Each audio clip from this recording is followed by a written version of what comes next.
ओम शांति।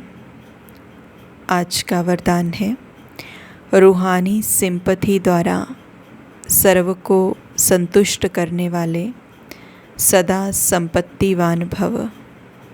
रूहानी सिंपथी द्वारा सर्व को संतुष्ट करने वाले सदा संपत्तिवान भव। सदा संपत्तिवान भव, ये टाइटल बाबा ने आज हमें दिया। और आज के वरदान में बाबा हमें बता रहे हैं कि संपत्तिवान कौन है, और जो बाबा ने वरदान में बताया आज, उसके हिसाब से हमें भी खुद से वो मैच करना है कि क्या हम भी संपत्तिवान हैं, और अगर नहीं है तो हमें बनना है। बाबा कहते हैं आज के विश्व में संपत्ति वाले तो बहुत हैं। स्थूल संपत्ति तो सबके पास है, धन है, बिजनेस है, प्रॉपर्टी है, तो ये तो सबके पास बाबा कहते बहुत ऐसे मिल जाएंगे। लेकिन सबसे बड़ी आवश्यक संपत्ति है सिंपैथी। सिंपैथी, किसी के साथ सहानुभूति रखना, किसी के प्रति शुभ भावना रखना, किसी के मन के भावों को समझना, किसी के मन के भावों को समझ के उसके मन की हलचल को समझ के उसको अच्छी रीति से गाइड करना, ताकि वो आत्मा संतुष्ट हो जाए। इतने बड़े लेवल पे कोई सोच नहीं रहा आज, क्योंकि सब अपने अपने बिज़ी हैं। हर एक आत्मा ड्रेन आउट हो गई है। तो बाबा कहते पैसा भले जितना मर्जी हो, भले वो पैसे को दान भी दे देते हो मंदिरों में, गुरुद्वारों में, मस्जिदों में, गरीबों में, लेकिन जो एक सिंपथी है, आज जो मनुष्य को सिंपथी चाहिए, वो मेंटली उसको सहानुभूति चाहिए। उसके मन के अंदर जो हलचल चल रही है, उसके मन के अंदर जो अशांति चल रही है, दुख चल रहा है, उसके लिए उसको सहानुभूति चाहिए, उसके लिए उसको रास्ता चाहिए। आज किसी के पास ये समय नहीं है कि कोई किसी की बात सुन ले 2 मिनट के लिए, कोई किसी से शेयर कर ले, कोई किसी को सच्चा रास्ता बता दे। कहाँ है? नहीं है समय। तो बाबा कहते हैं कि ये आवश्यक, सबसे आवश्यक संपत्ति सिंपथी है। चाहे गरीब हो, चाहे धनवान हो, लेकिन आज ये सिंपथी नहीं है। चाहे गरीब है, कोई धनवान है, लेकिन ये सिंपथी है ही नहीं, किसी के पास समय ही नहीं है।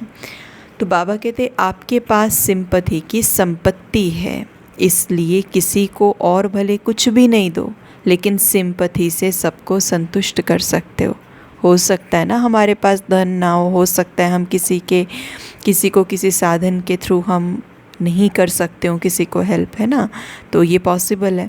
लेकिन अगर हम चलो किसी को धन से तन से मदद नहीं कर सकते हैं, तो बाबा कहते कोई बात नहीं, चाहे कुछ नहीं दे सकते, लेकिन सिंपथी से, सहानुभूति से किसी को संतुष्ट कर सकते हो। अब कोई आत्मा जो अशांत है, दुखी है, परेशान है, उसको संतुष्टता किससे मिलेगी?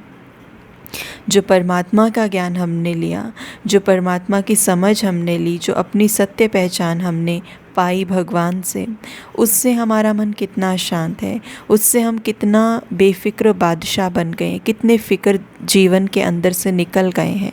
ये हम सबका अपना अनुभव है। हम सब ने ये जाना है कि कैसे इस दुनिया में रहते हुए परमात्मा के ज्ञान से हम कमल पुष्प समान न्यारा प्यारा रहते हैं, कैसे इतनी तीव्र तमो प्रधान दुनिया का प्रभाव हम पर नहीं पड़ता, हम संतुष्ट रहते हैं। तो वही, उनको भी वो सिंपथी से पहले देखना, उनको भी रहम के भाव से देखना, सहानुभूति से देखना, इनका कोई कसूर नहीं है। ये आत्माएं बेचारी, ये आत्माएं अंदर से वीक हैं, तो उनको एक नफ़रत के भाव से नहीं देखना, उनको एक हेट्रेड की भावना से नहीं देखना, लेकिन एक समझ, एक अंडरस्टैंडिंग, है ना। तो आजकल जैसे बहुत सारी चीज़ें, अगर हम आज किसी को देखते हैं, कोई आजकल जैसे आधुनिकता के ज़माने में कोई जैसे छोटे छोटे बच्चे हैं या यंगस्टर्स हैं, कुछ कर रहे हैं, या कोई ड्रग्स ले रहा है, कुछ ले रहा है, तो हम उनके ऊपर उनको लेबल बहुत जल्दी लगा देते हैं। चाहे उनके कपड़ों को देख के उनको जज करते हैं, चाहे वो ड्रग्स ले रहे हैं, चाहे शराब पी रहे हैं, चाहे कोई भी रीज़न हो सकता है, हमारे अंदर उनके लिए हेट्रेड आ जाता है, नफ़रत आ जाती है कि ऐसा भी कोई करता है क्या, ये क्यों कर रहे हैं ऐसा। तो हमें उनके अंदर की हलचल को समझना है, उनके प्रति सहानुभूति का भाव हो, उनको इस दलदल से निकालने के लिए एक ईश्वरीय नाते का जो कर्तव्य है वो हो। हमें तो पता है ना वो आत्माएं ऐसे क्यों कर रही हैं, हमें तो पता है ना वो ड्रग्स का सहारा क्यों ले रही हैं, हमें पता है वो इस तरह से अटेंशन क्यों लेना चाह रही हैं संसार से, या इस तरह का बिहेवियर वो क्यों कर रही हैं। बाबा ने तो हमें पूरी तरह से साइकाइट्रिस्ट बना दिया है, तो वी नो वेरी वेल कि क्यों कर रही हैं वो आत्मा ऐसा। तो क्या अब हमें उनसे नफ़रत करना बनता है? क्या अब हमें उनसे सहानुभूति करनी चाहिए? क्या करना चाहिए? हमारे घर परिवार में भी ऐसी आत्माएं हैं जो छोटी छोटी बात पे चिढ़ जाएंगी, छोटी छोटी बात पे फ्रस्ट्रेट हो जाएंगी। तो हमारे अंदर वो रहम का भाव, वो सहानुभूति होनी चाहिए, नफ़रत नहीं होनी चाहिए। क्योंकि उन आत्माओं को ये नहीं पता वो कौन है, हमें तो पता लग गया है ना कौन है हम तो संतुष्ट हैं, तो हमें वही संतुष्टता उनको भी देनी है। तो बाबा कहते कोई बात नहीं, और कुछ नहीं कर सकते हो ना, लेकिन सिंपैथी तो रख सकते हो। आपकी सिंपैथी ईश्वरीय परिवार के नाते से है। इस रूहानी सिंपैथी से तन मन और धन की पूर्ति कर सकते हो, है ना। हो सकता है हम तन मन धन से माना उनके साथ कभी नहीं रह पाए हों, हमने कभी जब उनका साथ देना चाहिए था नहीं दे पाए, है ना।